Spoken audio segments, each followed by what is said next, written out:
നമസ്കാരം. എൻ്റെ പേര് അമ്പിളി. 10ാം ക്ലാസ്സിലെ എല്ലാ മിടുക്കന്മാരെയും മിടുക്കികളെയും ഞാൻ ലേൺ വിത്ത് അമ്പിളി എന്ന എൻ്റെ ക്ലാസ്സിലേക്ക് സ്വാഗതം ചെയ്യുന്നു. ഇത് നമ്മുടെ ആദ്യത്തെ മലയാളം ക്ലാസ്സാണ്. ഈ വർഷം നമ്മുടെ പാഠപുസ്തകങ്ങളെല്ലാം മാറിയിരിക്കുന്നു. എല്ലാം പുതിയ പുസ്തകമാണ്, പുതിയ പാഠങ്ങളാണ്, എല്ലാം പുതുമ നിറഞ്ഞതാണ്. നമുക്ക് ആ പുതുമയെ വരവേൽക്കാം, സന്തോഷത്തോടെ എതിരേൽക്കാം, സന്തോഷത്തോടെ ആത്മാർത്ഥതയോടെ പഠിക്കാം. ഇതാ നമ്മുടെ ആദ്യത്തെ യൂണിറ്റ്. ഭാഷ പൂത്തും സംസ്കാരം തളിർത്തും. അതെ, ഭാഷയുടെ പ്രാധാന്യം വ്യക്തമാക്കുന്ന പാഠങ്ങളാണ് ഒന്നാമത്തെ യൂണിറ്റിലുള്ളത്. ഇവിടെ ആദ്യം നമുക്ക് ഒരു പ്രവേശകം നൽകിയിട്ടുണ്ട്. നമുക്കതൊന്ന് പഠിച്ചാലോ? നമുക്ക് ആദ്യമായിട്ട് നൽകിയിട്ടുള്ള പ്രവേശകം എന്താണെന്ന് ഒന്ന് പഠിക്കാം. ഒ.വി. വിജയൻ്റെ ഖസാക്കിൻ്റെ ഇതിഹാസം എന്ന നോവലിലെ ഒരു ചെറിയ ഭാഗമാണ് നമുക്ക് നൽകിയിട്ടുള്ളത്. മലയാളത്തിലെ സുപ്രസിദ്ധനായ ഒരു എഴുത്തുകാരനാണ് ഒ.വി. വിജയൻ. 1931 അദ്ദേഹം ജനിച്ചു. 2005 വരെ ജീവിക്കുകയും ചെയ്തു. ഒ.വി. വിജയൻ്റെ മാസ്റ്റർ പീസ് നോവൽ എന്ന് നമുക്ക് ഖസാക്കിൻ്റെ ഇതിഹാസത്തെ കുറിച്ച് പറയാം. അദ്ദേഹം ജനിച്ചത് പാലക്കാട് ജില്ലയിലാണ്. അതുകൊണ്ട് തന്നെ ഖസാക്ക് എന്ന സ്ഥലം പാലക്കാട് ജില്ലയിലുള്ള ഒരു ഗ്രാമപ്രദേശമായ തസ്രാക്ക് ആണെന്ന് പറയപ്പെടുന്നു. എന്തായാലും നമുക്കിതൊന്ന് വായിച്ചു നോക്കാം. ഈ നോവലിലെ പ്രധാന കഥാപാത്രമാണ് രവി. രവി ഖസാക്കിലെ ഏകാധ്യാപക വിദ്യാലയത്തിലെ അധ്യാപകനാണ്. അദ്ദേഹം തൻ്റെ ക്ലാസ്സിലിരിക്കുമ്പോൾ ഉള്ള ഒരു സന്ദർഭമാണ് നമുക്കിവിടെ നൽകിയിരിക്കുന്നത്. ഒന്ന് വായിക്കാം. ഇന്നൊരു കഥ പറയാം, അയാൾ പറഞ്ഞു. എന്ത് കഥയാ വേണ്ടത്? കുട്ടികളെല്ലാവരും ഒന്നിച്ച് സംസാരിക്കാൻ തുടങ്ങി. സാർ സാർ, സുറുമയിട്ട പെൺകുട്ടി കൈ ഉയർത്തിക്കാട്ടി. പറയൂ, രവി പറഞ്ഞു. സാർ, ആരും ചാകാത്ത കഥ. രവി ചിരിച്ചുപോയി. അവൾ തുടുത്തു. എന്താ പേര്? രവി ചോദിച്ചു. കുഞ്ഞാമിന. ശരി, രവി പറഞ്ഞു. രവി കഥ പറയാനൊരുങ്ങി. ഇത്രയും ഭാഗമാണ് നമുക്ക് നൽകിയിട്ടുള്ളത്. ഇതിൽ നിന്നും നമ്മൾ എന്താണ് ചെയ്യേണ്ടത്? അവിടെ പറയുന്നുണ്ട്, ഇതാ, കഥ മാത്രമല്ല, എല്ലാം വൈകാരികമായി അവതരിപ്പിക്കാൻ എന്തു വേണം? ഭാഷ വേണം. അതിന് മാതൃഭാഷ തന്നെ വേണം. ചർച്ച ചെയ്യുക. അപ്പോൾ മാതൃഭാഷയുടെ ആ പ്രാധാന്യത്തെക്കുറിച്ചാണ് നമ്മളിവിടെ ചെയ്യേണ്ടത്. നമുക്കൊന്ന് ചെയ്തു നോക്കാം. മാതൃഭാഷ എന്താണ്? നമ്മുടെ സ്വന്തം ഭാഷ, നാം സംസാരിക്കുന്ന ഭാഷ, നാം ഓർമ്മയായ കാലം മുതൽ പറയുന്ന ഭാഷ. ഇതാരാണ് നമുക്ക് പഠിപ്പിച്ചു തന്നത്? ആരും പഠിപ്പിച്ചു തന്നതല്ല, നാം അറിയാതെ പഠിക്കുകയാണ് ചെയ്യുന്നത്. മാതൃഭാഷയ്ക്ക് പല പ്രയോജനങ്ങളുമുണ്ട്. നമുക്ക് എത്ര വേഗത്തിലും ചിന്തിക്കാൻ സാധിക്കുന്നു, സ്ഫുടമായി സംസാരിക്കാൻ സാധിക്കുന്നു, എന്തു വേണമെങ്കിലും ആരോടും ആശയവിനിമയം ചെയ്യാനും സാധിക്കുന്നു. മാതൃഭാഷ ഇല്ലെങ്കിൽ ഉള്ള അവസ്ഥയൊന്ന് ചിന്തിച്ചു നോക്കൂ. നമ്മുടെ മനസ്സിലുണ്ടാകുന്ന എല്ലാ വിചാരങ്ങളും വികാരങ്ങളും എല്ലാം അതിൻ്റേതായ ഭാവത്തിലും രൂപത്തിലും നമുക്ക് അവതരിപ്പിക്കാൻ സാധിക്കുന്നത് മാതൃഭാഷയിലൂടെ മാത്രമേ പറ്റൂ. മഹാകവി വള്ളത്തോൾ തൻ്റെ എൻ്റെ ഭാഷ എന്ന കവിതയിൽ പറയുന്നുണ്ട്, മറ്റുള്ള ഭാഷകൾ കേവലം ധാത്രിമാർ, മർത്യന്നു പെറ്റമ്മ തൻ ഭാഷ താൻ എന്ന്. ഒരു മനുഷ്യന് അവൻ്റെ പെറ്റമ്മയാണ് സ്വന്തം മാതൃഭാഷ. മറ്റുള്ള ഭാഷകളോ ധാത്രിമാരാണ്, സഖിമാരാണ് എന്ന്. അദ്ദേഹം തന്നെ പറയുന്നുണ്ട്, അമ്മ വിളമ്പിത്തരുന്ന ഭക്ഷണത്തിന് തുല്യമാണ് സ്വന്തം ഭാഷ.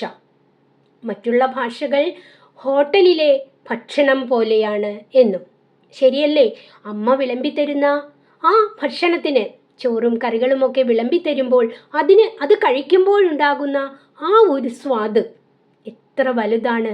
അത് നമുക്ക് ഒരു ഹോട്ടലിൽ നിന്നും വില കൊടുത്തു വാങ്ങുമ്പോൾ ലഭിക്കുമോ? ഇല്ല, ഒരിക്കലുമില്ല.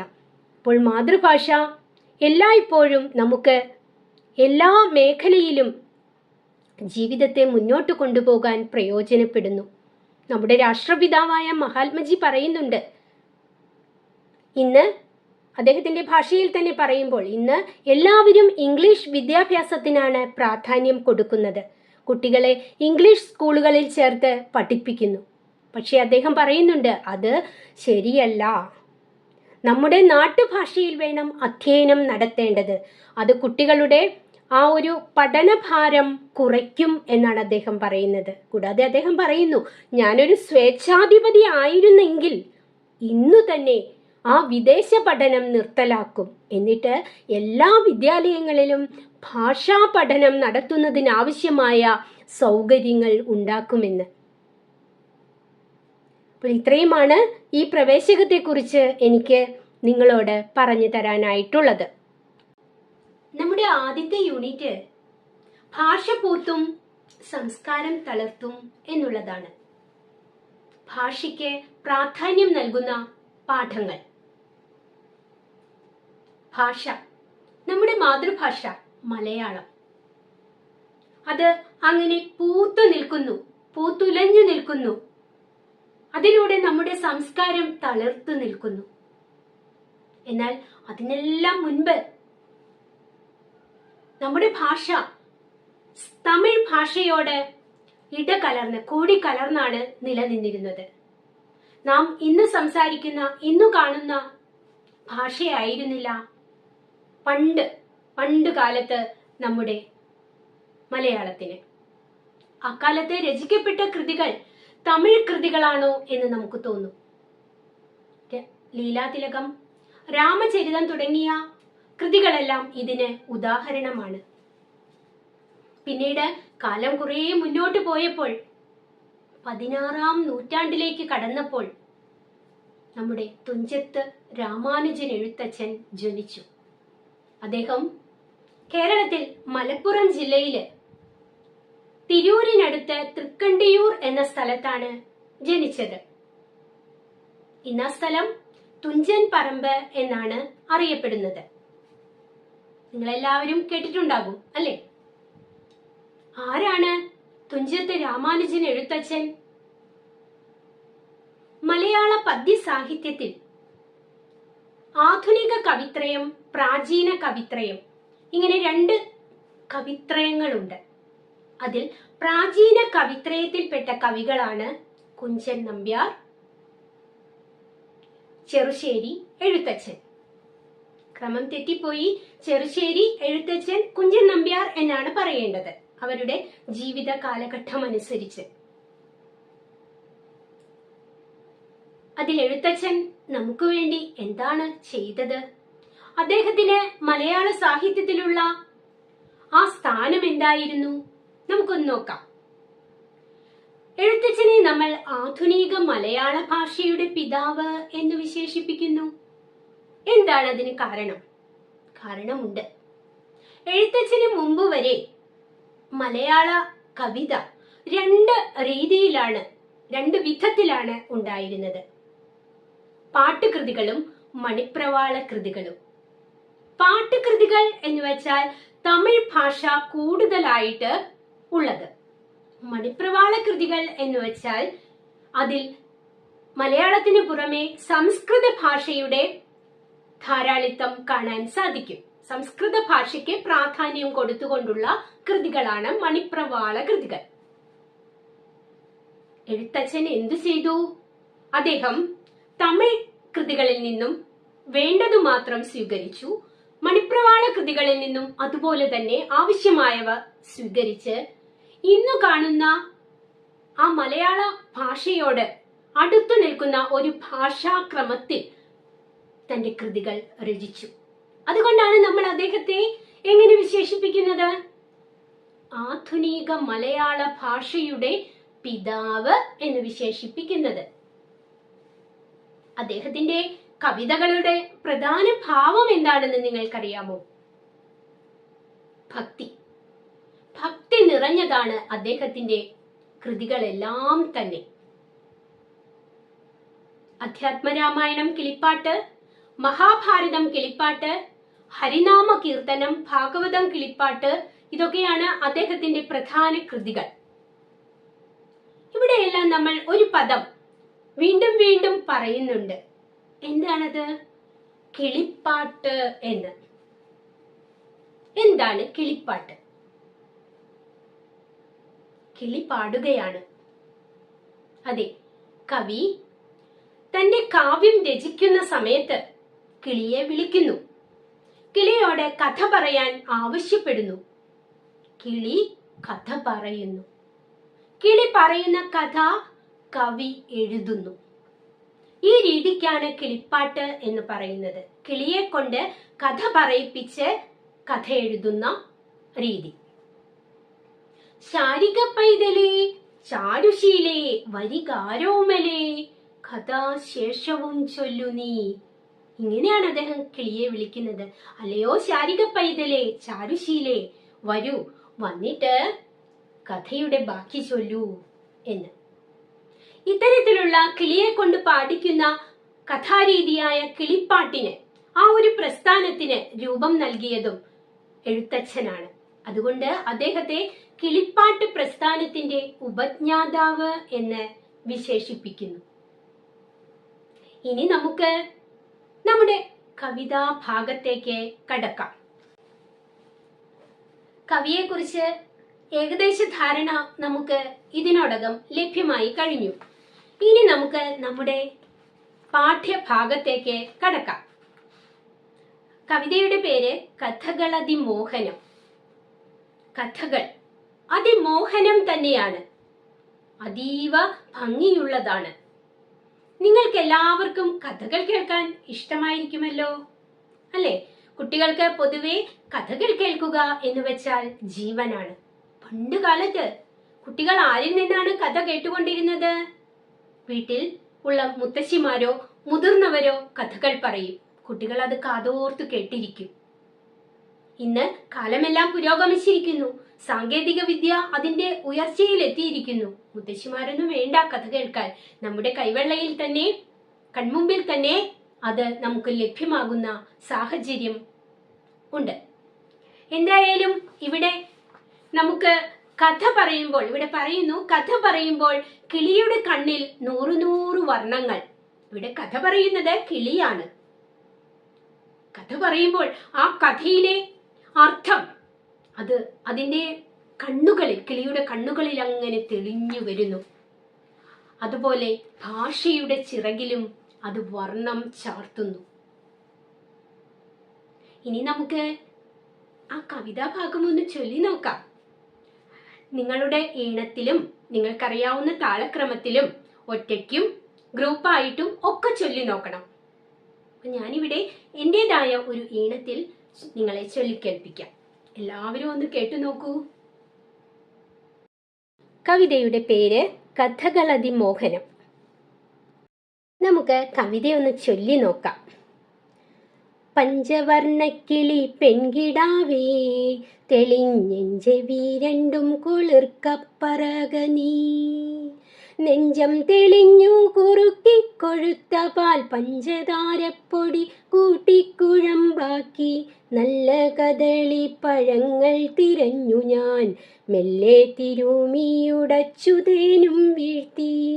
വെല്ലവും ശർക്കരയും പൊടിച്ചിട്ടതിൽ വെള്ളിത്തളികയിൽ മേളിച്ചു വെവ്വേറെ വെച്ചിരിക്കുന്നതെടുത്തു ഭുജിച്ചാലും ഇച്ഛയാകുന്നത് ദാഹമുണ്ടെങ്കിലോ. നീലക്കരിമ്പിൻ്റെ ചാറും ഇളനീരും പാലും മധുവും കുടിച്ചാലുമാവോളം. ഭീഷ്മസമാനൻ അരിനിവാഹത്തിന് ഭീഷ്മർ ശരശയനത്തിന്മേൽ വീണാറേ. തോറ്റ സുയോധനനാദികളാകിയ 100 പേരെന്തൊന്നു ചെയ്തതു ചൊല്ലു നീ. ചൊല്ലുവാനാവതില്ലെങ്കിലും ഒട്ടൊട്ടു ചൊല്ലുന്നതുണ്ടു കനക്കെ ചുരുക്കി ഞാൻ. വൻപനാം കർണനോടാശു സുയോധനൻ അൻപോടു സേനാപതിയാക നീ എന്നാൻ. കർണനും മന്ദസ്മിതം ചെയ്തു ചൊല്ലിനാൻ, കർണസുഖം ഞാൻ പറകയില്ലാരോടും. ദ്രോണരാമാചാര്യൻ താനിരിക്കെ എന്തു മാനിച്ചു മറ്റുള്ളോർ നിർത്തുന്നിതു പടാ. മന്നവാ കേൾക്ക ഭരദ്വാജനന്ദനൻ ഇന്നുള്ള യോദ്ധാക്കളിൽ പ്രബലാധിപൻ. പിന്നെ ഞാൻ പക്ഷേ ഭരിക്കുന്നതും ഉണ്ട്, മന്നവാ സങ്കടം ഉണ്ടാകയില്ലേതും. മാനിയായുള്ള സുയോധനൻ ദ്രോണരെ സേനാപതിയായി അഭിഷേകവും ചെയ്താൻ. മാനിയായുള്ള സുയോധനൻ ദ്രോണരെ സേനാപതിയായി അഭിഷേകവും ചെയ്താൻ. ശ്രീ മഹാഭാരതം കിളിപ്പാട്ട് ദ്രോണപർവം. കവിത ചൊല്ലിയത് എല്ലാവരും കേട്ടല്ലോ. അപ്പോൾ നിങ്ങളുടേതായ താളത്തിലും ഈണത്തിലും ഒക്കെ ഒന്ന് ചൊല്ലി നോക്കുക. ഇനി നമുക്ക് കവിതയുടെ അർത്ഥത്തിലേക്ക് കടക്കാം. കവി ഇതാ കിളിയെ വിളിക്കുന്നു. പഞ്ചവർണ്ണ കിളി പെൺകിടാവേ, തെളിഞ്ഞെഞ്ചെവി രണ്ടും കുളിർക്കപ്പറക നീ. അല്ലയോ പഞ്ചവർണ്ണ കിളി പെൺകിടാവേ, നീ വരൂ, എന്റെ സമീപത്തേക്ക് വന്നിട്ട് എന്റെ രണ്ട് ചെവികളും കുളിർക്കുന്ന വിധത്തിൽ, കുളിർമ നൽകുന്ന വിധത്തിൽ നീ കഥ പറയൂ. കഥ പറയാൻ ആവശ്യപ്പെടുകയാണ്.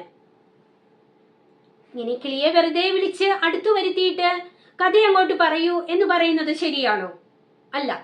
ആ കിളിക്ക് വേണ്ട, അതിന് ഇഷ്ടം തോന്നുന്ന ഭക്ഷ്യവിഭവങ്ങൾ നൽകണം, അല്ലേ? അതിന്റെ മനസ്സൊക്കെ ഒന്ന് സന്തോഷിപ്പിച്ച് എന്നിട്ട് വേണം കഥ പറയിക്കാൻ. അതുകൊണ്ട് തന്നെ കവി എന്തൊക്കെയാണ് ഇവിടെ ഉണ്ടാക്കി വച്ചിരിക്കുന്നത് കിളിക്കു നൽകാനായിട്ട്? നമുക്കൊന്ന് നോക്കാം. നെഞ്ചം തെളിഞ്ഞ് കുറുക്കിക്കൊഴുത്ത പാൽ പഞ്ചതാരപ്പൊടി കൂട്ടിക്കുഴമ്പാക്കി.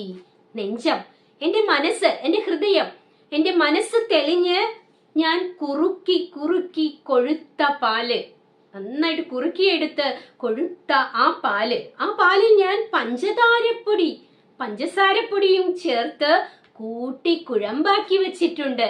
നല്ല മധുരമായിരിക്കും അല്ലേ? നല്ല സ്വാദായിരിക്കും. അങ്ങനെയുള്ള പാല് ഞാനിതാ ഇവിടെ വച്ചിരിക്കുന്നു.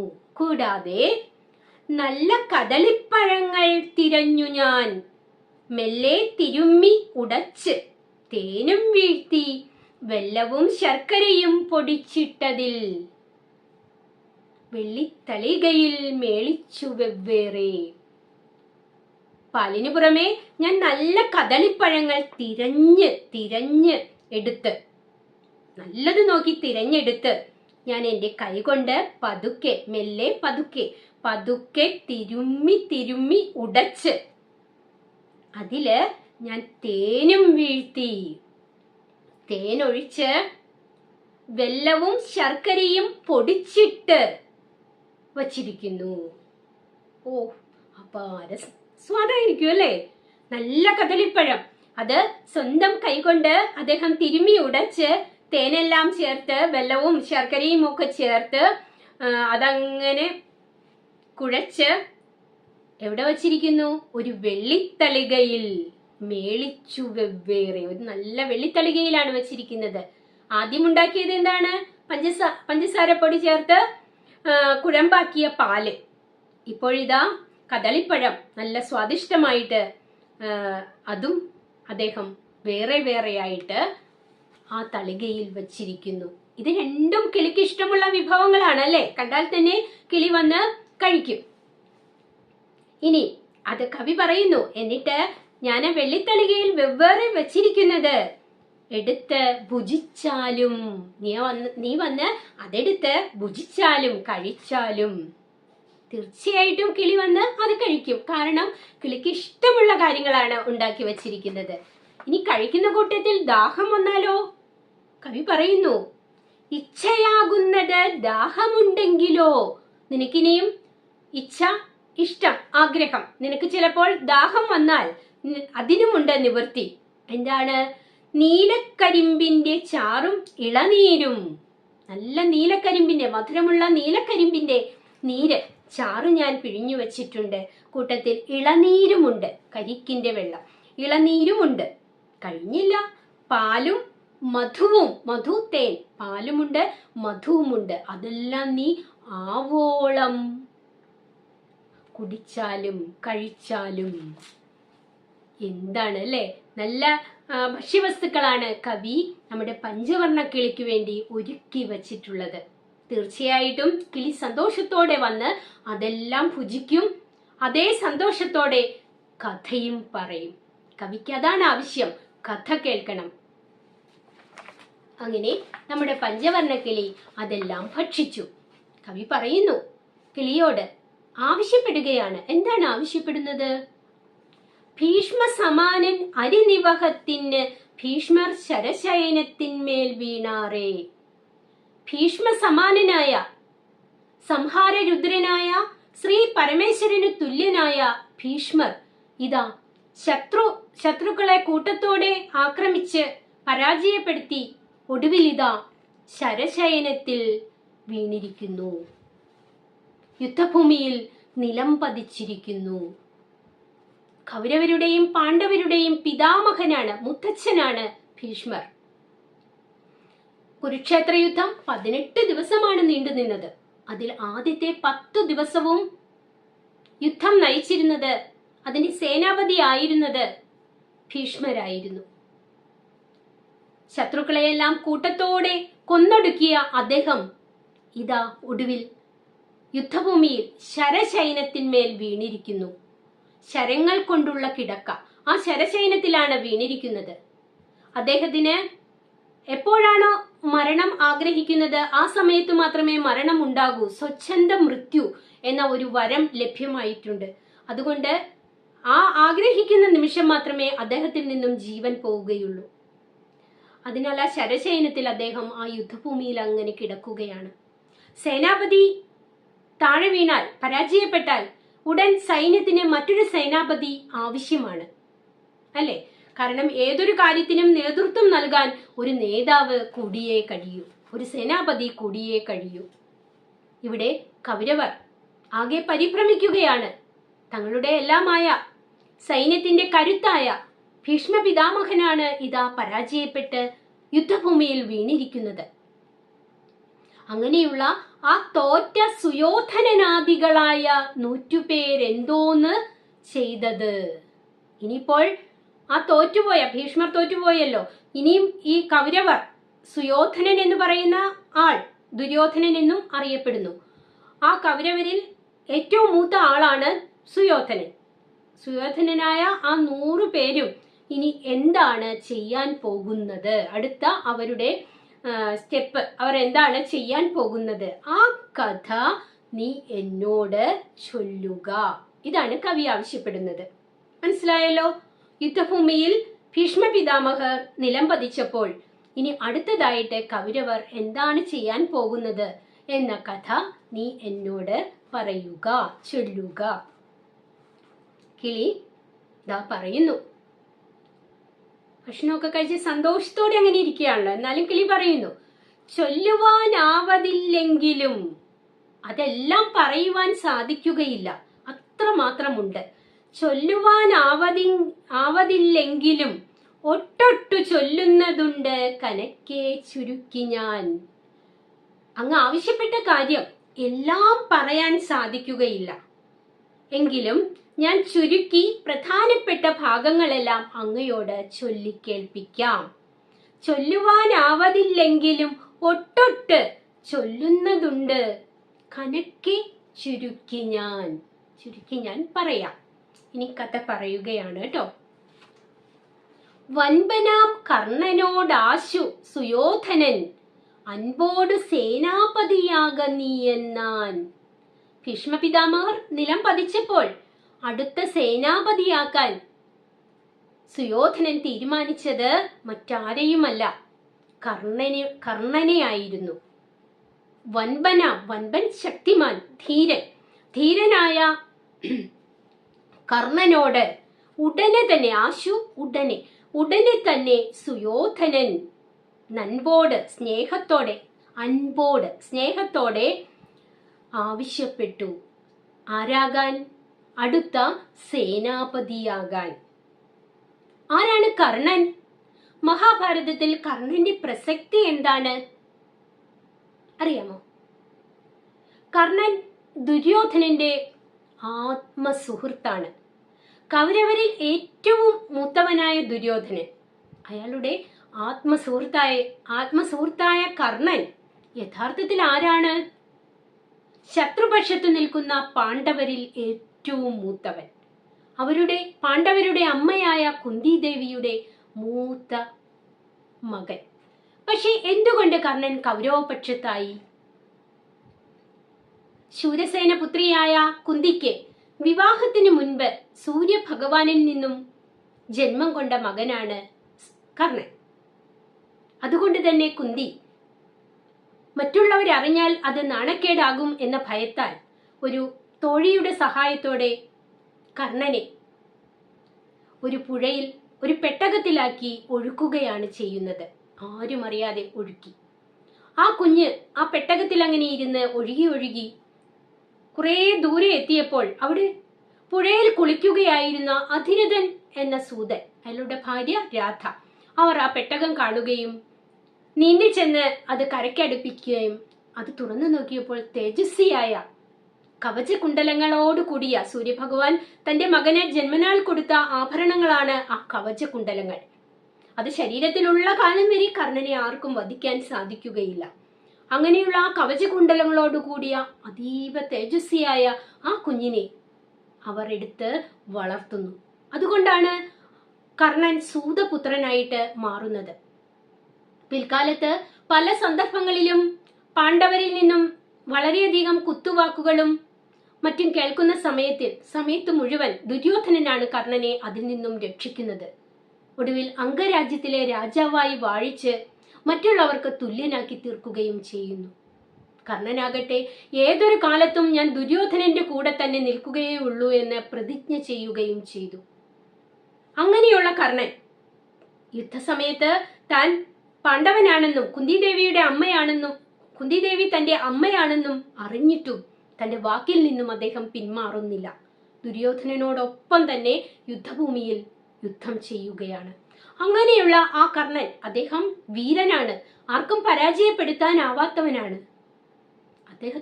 കർണനോടാണ് അടുത്ത സേനാപതിയാകാൻ ദുര്യോധനൻ പറയുന്നത്. ആര് കേട്ടാലും വളരെ നല്ല കാര്യം അല്ലേ? യുദ്ധത്തിന്റെ നായകസ്ഥാനം ലഭിക്കുക എന്ന് പറയുന്നത് വലിയ ഒരു കാര്യമാണ്. ചാടിക്കേറി ഞാൻ റെഡി എന്ന് പറയും, ഞാൻ തയ്യാർ എന്ന് പറയും. പക്ഷേ ഇവിടെ കർണൻ പറയുന്നതൊന്ന് കേട്ടു നോക്കൂ. കർണനും മന്ദസ്മിതം ചെയ്തു ചൊല്ലിനാൻ. സേനാപതിയാകാൻ ആവശ്യപ്പെട്ടപ്പോൾ കർണൻ പതുക്കെ ഒന്ന് മന്ദസ്മിതം ചെയ്ത് പുഞ്ചിരിച്ചുകൊണ്ട് ചൊല്ലിനാൻ, പറഞ്ഞു, കർണസുഖം ഞാൻ പറകയില്ലാരോടും. അങ്ങിപ്പോൾ എന്നോട് പറഞ്ഞല്ലോ അടുത്ത സേനാപതിയാകാൻ. അതെന്റെ കർണത്തിന് സുഖം തരുന്നത് തന്നെയാണ്, കേൾക്കാൻ ഇഷ്ടമുള്ളത് തന്നെയാണ്. പക്ഷേ ഞാനിത് ഇപ്പോൾ ആരോടും പറയുന്നില്ല. ശരിയല്ലേ? ഇന്നത്തെ കാലം ഒന്ന് ചിന്തിച്ചു നോക്കൂ. അധികാരത്തിന് വേണ്ടിയിട്ട് എന്തെല്ലാം പ്രവൃത്തികളാണ് ഓരോ ആളുകളും ചെയ്യുന്നത്. സ്ഥാനം, പദവി, അതിനുവേണ്ടി മത്സരിക്കുന്ന ജനങ്ങളാണ് ഇന്ന് മാത്രമല്ല എല്ലാ കാലത്തും ഉള്ളത്. പൂന്താനം ജ്ഞാനപ്പാണിയിൽ പാടുന്നുണ്ട്, സ്ഥാനമാനങ്ങൾ ചൊല്ലിക്കലഹിച്ചു നാണം കെട്ടു നടക്കുന്നിതു ചിലർ എന്ന്. അപ്പോൾ ഏതൊരു കാലത്തും സ്ഥാനമാനങ്ങൾക്ക് വേണ്ടി ചൊല്ലിക്കലഹിച്ച് അതിനു വേണ്ടിയിട്ട് എന്തുതരം അധമ പ്രവർത്തികളും ചെയ്യുന്ന ആളുകളുള്ള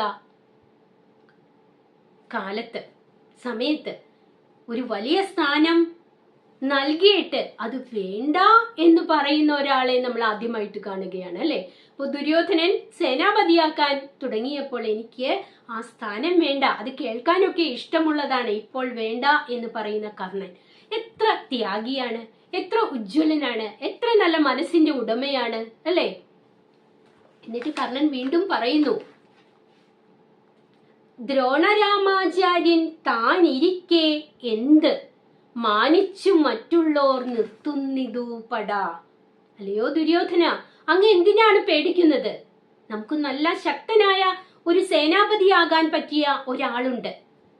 ഭരദ്വാജ മഹർഷിയുടെ മകൻ ദ്രോണാചാര്യർ. അദ്ദേഹമുള്ളപ്പോൾ എന്തിനാണ് നമ്മൾ ഭയപ്പെടുന്നത്? നമ്മുടെ പടയെ നമ്മൾ നിർത്തുന്നത് എന്തിനാണ്? ആരാണ് ദ്രോണർ? കേട്ടിട്ടുണ്ടോ? പാണ്ഡവരുടെയും കൗരവരുടെയും ഗുരുവാണ്.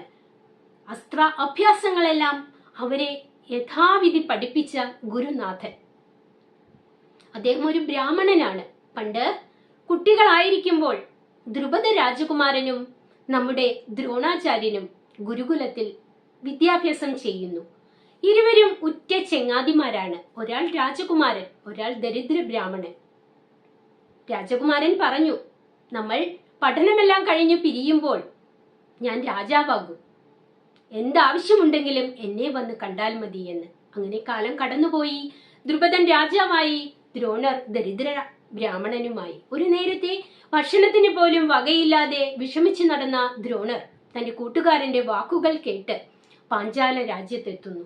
എന്നാൽ ദ്രുപദൻ വാക്കുപാലിച്ചോ? ഇല്ല. തന്നെ സമീപിച്ച ദ്രോണരെ യാതൊരുവിധ സഹായങ്ങളും ചെയ്തില്ല എന്ന് മാത്രമല്ല, വളരെയധികം പരിഹസിച്ചു വിടുകയും ചെയ്യുന്നു.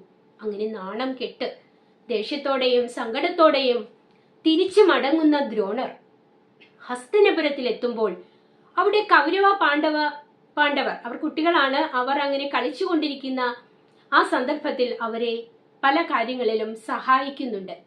കിണറ്റിൽ വീണ ഒരു പന്ത് എടുത്തു കൊടുക്കുന്നത് ഉൾപ്പെടെ. ഈ വിവരം മനസ്സിലാക്കിയ ഭീഷ്മ പിതാമഹർ ദ്രോണരെ കൊട്ടാരത്തിലേക്ക് വിളിച്ചു വരുത്തുകയും അന്നു മുതൽ കൗരവ പാണ്ഡവരുടെ ഗുരുനാഥനായി നിയോഗിക്കുകയും ചെയ്തു. ദ്രോണരാകട്ടെ എല്ലാവിധ അസ്ത്രവിദ്യകളിലും പാരംഗതനായിരുന്നു, അറിവുള്ളവനായിരുന്നു. അങ്ങനെയുള്ള ദ്രോണർ കൗരവ പക്ഷത്തുണ്ട്. അപ്പോൾ തീർച്ചയായിട്ടും അദ്ദേഹത്തെ സേനാപതിയാക്കുന്നതാണ് ഉചിതം. കർണന്റെ വാക്കുകളാണ്, ദ്രോണരാമാചാര്യൻ താനിരിക്കെ എന്ത് മാനിച്ചു മറ്റുള്ളോർ നിർത്തുന്നിതു പടാ. മന്നവ കേൾക്ക, ഭരദ്വാജ നന്ദനൻ ഇന്നുള്ള യോദ്ധാക്കളിൽ പ്രബലാധിപൻ. അങ്ങനെയുള്ള ഭരദ്വാജ പുത്രനായ നന്ദനനായ ആ ദ്രോണാചാര്യർ ഇന്നുള്ള എല്ലാ യോദ്ധാക്കളിലും വെച്ച് അതീവ ശക്തനാണ്. ശരി തന്നെയാണ്. ദ്രോണരെ ഒരിക്കലും നേർക്കുനേരെ യുദ്ധം ചെയ്ത് തോൽപ്പിക്കാൻ സാധിക്കുകയില്ല. പിന്നെ എങ്ങനെയാണ് ദ്രോണരെ വധിച്ചത്? കൗരവപക്ഷത്തിന്റെ സേനാനായകനായ ദ്രോണർ വളരെ ദിവസങ്ങളോളം യുദ്ധം ചെയ്യുകയുണ്ടായി. അനേകം പാണ്ഡവ സൈന്യത്തെ അദ്ദേഹം നിഷ്കരുണം കൊല ചെയ്തു. അങ്ങനെ പോയാൽ പാണ്ഡവർ പരാജയപ്പെടും എന്ന് മനസ്സിലാക്കിയ ശ്രീകൃഷ്ണൻ എന്തു ചെയ്തു? ദ്രോണരെ എങ്ങനെയെങ്കിലും വധിക്കാൻ, അധർമ്മ രീതിയിൽ വധിക്കാൻ തീരുമാനിച്ചു. വധിക്കേണ്ടത് എങ്ങനെയെന്ന് പാണ്ഡവർക്ക് നിർദ്ദേശം നൽകി. കുരുക്ഷേത്ര യുദ്ധത്തിൽ 11 മുതൽ 15 ദിവസം വരെയാണ് ദ്രോണർ സേനാപതിയാകുന്നത്. 15ാമത്തെ ദിവസമാണ് ദ്രോണരെ വധിക്കുന്നത്. എങ്ങനെയാണ് വധിച്ചത് എന്നറിയാമോ? നേർക്കുനേരെ വധിക്കാൻ പറ്റില്ല. ധർമ്മത്തിനെതിരായിട്ട് അധർമ്മത്തിലൂടെ മാത്രമേ വധിക്കാൻ പറ്റൂ. ദ്രോണർക്ക് ആകെ ഒരു മകനാണുള്ളത്, ഏക മകൻ. മകന്റെ പേര് അശ്വത്ഥാത്മാവ്. അശ്വത്ഥാത്മാവ് ദ്രോണർക്ക് ജീവനാണ്. മകൻ എന്ന് വെച്ചാൽ വലിയ കാര്യമാണ്. അതുകൊണ്ട് ഈ അശ്വത്ഥാത്മാവ് മരിച്ചു എന്ന് ദ്രോണരെ അറിയിക്കണം. ആ വാർത്ത കേട്ട് അദ്ദേഹം ദുഃഖിച്ച് അങ്ങനെ നിൽക്കുന്ന സാഹചര്യത്തിൽ അദ്ദേഹത്തെ അപായപ്പെടുത്തണം. ഇതായിരുന്നു നിർദ്ദേശം. പക്ഷേ അശ്വത്ഥാത്മാവ് മരിച്ചു എന്ന് പറയേണ്ടത് പാണ്ഡവരിൽ ഒരിക്കലും കളവ് പറയാത്ത ഏറ്റവും മൂത്ത ആളായ ധർമ്മപുത്രരാണ്. ധർമ്മപുത്രർ പറഞ്ഞാൽ മാത്രമേ ദ്രോണർ വിശ്വസിക്കൂ. ധർമ്മപുത്രരാണെങ്കിൽ കള്ളം പറയുകയുമില്ല. അതിനും നിവർത്തി കണ്ടു. യുദ്ധഭൂമിയിൽ അശ്വത്ഥാത്മാവ് എന്ന ഒരു ആനയുണ്ട്. ആ ആന കൊല്ലപ്പെട്ടു, വധിക്കപ്പെട്ടു എന്ന് പറയുക. അശ്വത്ഥാത്മാവ് എന്ന ശബ്ദം ഉറക്കെയും വധിക്കപ്പെട്ടു എന്ന ശബ്ദം പതുക്കെയും പറയാൻ നിർദ്ദേശിച്ചു. അങ്ങനെ ധർമ്മപുത്രർ ദ്രോണരുടെ സമീപം ചെന്നിട്ട് ഈ വിധം പറഞ്ഞു: അശ്വത്ഥാത്മാവ് വധിക്കപ്പെട്ടു. അശ്വത്ഥാത്മാവ് എന്ന ആന എന്ന ശബ്ദത്തിന് വലിയ ശബ്ദം കൊടുത്തില്ല. ദ്രോണർ വിചാരിച്ചു തന്റെ മകനാണ്. അശ്വത്ഥാത്മാവ് വധിക്കപ്പെട്ടു എന്നാണല്ലോ കേട്ടത്. പറഞ്ഞിരിക്കുന്നത് നമ്മുടെ ഒരിക്കലും കള്ളം പറയാത്ത ധർമ്മപുത്രരും. അദ്ദേഹം അത് വിശ്വസിച്ച് ആയുധങ്ങളെല്ലാം താഴെ വെച്ച് ദുഃഖത്തോടെ ഇരിക്കുന്ന ആ സമയത്ത് പാഞ്ചാലിയുടെ സഹോദരനായ ദൃഷ്ടദ്യുമ്നൻ തല അറുത്തുമാറ്റുകയാണ് ചെയ്തത്. അങ്ങനെ അധർമ്മത്തിലൂടെ, ചതിയിലൂടെ ദ്രോണരെ 15ാമത്തെ ദിവസം ആ യുദ്ധഭൂമിയിൽ പാണ്ഡവർ വധിച്ചു. ഇവിടെ കർണൻ പറയുന്നു, ഞാൻ നിങ്ങൾക്ക് അതിൻ്റെ ഒരു കഥ പറഞ്ഞു തരുന്നത് നിങ്ങൾക്ക് അതിൻ്റെ ഒരു ആശയം കുറച്ചുകൂടി വ്യക്തമാകാൻ വേണ്ടിയിട്ടാണ് കേട്ടോ. കർണൻ പറഞ്ഞത് മനസ്സിലായല്ലോ. ഇന്നുള്ള യോദ്ധാക്കളിൽ ഏറ്റവും പ്രബലൻ ആയിട്ടുള്ള ആളാണ് ദ്രോണർ. അതുകൊണ്ട് അദ്ദേഹത്തെ നമ്മുടെ സേനാപതിയാക്കുക. എന്നിട്ട് പറയുന്നു, പിന്നെ ഞാൻ പക്ഷേ ഭരിക്കുന്നതുമുണ്ട്. അതിന് എന്തെങ്കിലും വിഘ്നം വരുന്ന സാഹചര്യത്തിൽ പിന്നെ ഞാൻ സേനാപതിയായിക്കൊള്ളാം എന്ന്. മന്നവ സങ്കടം ഉണ്ടാകയില്ലേതും. ഞാൻ ഈ പറഞ്ഞതിൽ അങ്ങ് ഒരിക്കലും ദുഃഖിക്കരുത്, സങ്കടമൊന്നും ഉണ്ടാകരുത്.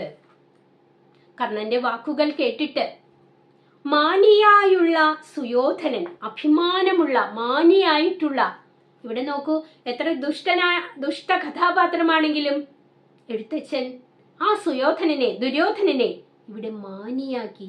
മാനിയായുള്ള, അഭിമാനിയായുള്ള ആ സുയോധനൻ കർണന്റെ വാക്കുകൾ അനുസരിച്ച് ദ്രോണരെ സേനാപതിയായി അഭിഷേകവും ചെയ്തു. അങ്ങനെ കൗരവരുടെ അടുത്ത, ഭീഷ്മർക്കു ശേഷമുള്ള സേനാപതിയായിട്ട് ഇതാ ദുര്യോധനൻ ദ്രോണാചാര്യരെ അഭിഷേകവും ചെയ്തിരിക്കുന്നു. ഇത്രയും ഭാഗമാണ് നമുക്ക് നൽകിയിട്ടുള്ളത്. ശ്രീ മഹാഭാരതം കിളിപ്പാട്ടിലെ ദ്രോണപർവ്വത്തിലെ ഏതാനും വരികൾ. വളരെ എളുപ്പമുള്ള വരികളാണ്. ഇതിലെ ഭാഷ തന്നെ ഒന്ന് ശ്രദ്ധിച്ചു നോക്കൂ. വലിയ കടുപ്പമുള്ള സംസ്കൃത പദങ്ങൾ വല്ലതുമുണ്ടോ ഇതിൽ? നമുക്ക് വായിച്ചാൽ തന്നെ മനസ്സിലാക്കാൻ സാധിക്കുന്ന വളരെ പരിചയമുള്ള ലളിതമായ പദങ്ങൾ. എൻ്റെ കവിതയുടെ ആശയ വിവരണം നിങ്ങൾക്ക് മനസ്സിലായി കാണുമെന്ന് വിചാരിക്കുന്നു. അപ്പോൾ എല്ലാവരും എൻ്റെ ക്ലാസ് ഒന്ന് സബ്സ്ക്രൈബ് ചെയ്യണം, ഷെയർ ചെയ്യണം, ലൈക്ക് ചെയ്യണം, ക്ലാസ്സിനെ കുറിച്ച് കമൻറ്റുകൾ ഇടണം. ചെയ്യുമല്ലോ. അടുത്ത ക്ലാസ്സിൽ നമുക്ക് വീണ്ടും കാണാം. ഞാൻ നോട്ട്സുമായിട്ട് വരാം ഈ പാഠത്തിൻ്റെ. അപ്പം എല്ലാവർക്കും എൻ്റെ നന്ദി, നമസ്കാരം.